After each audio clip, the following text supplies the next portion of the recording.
If you've never seen Father Christmas, please watch the American version. The American version is still about a British Santa Claus, but there are some significant changes, which I will discuss in a moment, that make it so much more delightful.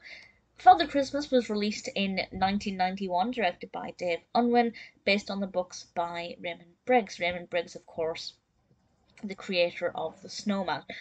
And Father Christmas is telling us that even though he seems to only work 1 day a year, he's actually got a lot of things on his plate and he's got quite a busy lifestyle. And he tells us all about what he does looking after the reindeer and things. And he decides that actually everything is so hectic, he just needs a vacation. Which is why this was also called Father Christmas Goes on Holiday. I believe it's an amalgamation of two Raymond Briggs books, Father Christmas and Father Christmas Goes on Holiday. And of course, we see Father Christmas going on holiday to various different locations, and we get to see him wearing different clothes, which is always highly entertaining because he looks like Santa Claus, kind of rotund, jolly, white beard, initially wearing the classic red suit, but as he goes on holiday, he wears more holiday appropriate clothing, and it's always rather entertaining to see him wearing these different outfits. And I won't spoil it by saying which locations he goes on holiday to, but the fact that he is a British Santa Claus works so well with his attitudes towards various cuisines, which I think will become quite clear when you see it.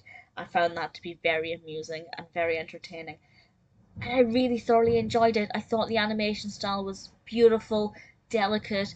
Santa was very enjoyable as a character, really likable. I wanted the best for him. I wanted to have him to have a good holiday. When things went wrong, it was highly amusing. I loved, there's one bit, and I loved the animation for it. And I won't spoil it too much, but it's the bit where he goes in water and he becomes freezing cold, and his skin instantly changes to a much more icy blue colour. And I just thought it was a brilliant colour choice, and it worked so well. The American version, Santa is voiced by William Dennis Hunt.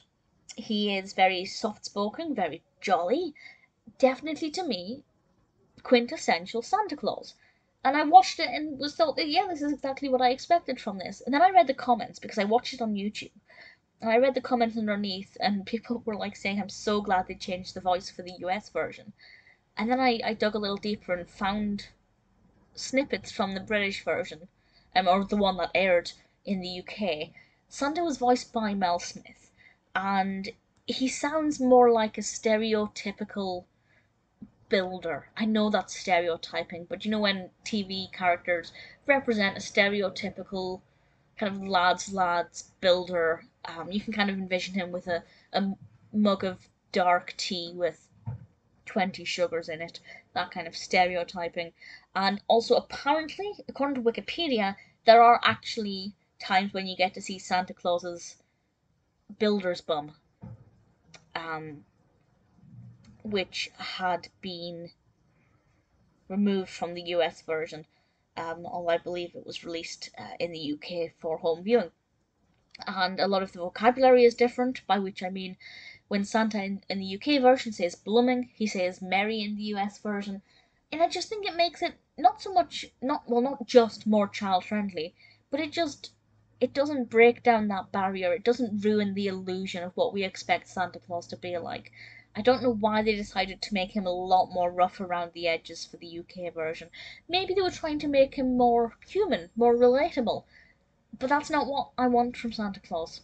And I can't imagine many people do. So I can completely understand why there was a lot of love in the comment section for that US version. So I do recommend it. I do think it's beautiful. If you have never seen it, thoroughly recommend you watch it. But watch the US version first.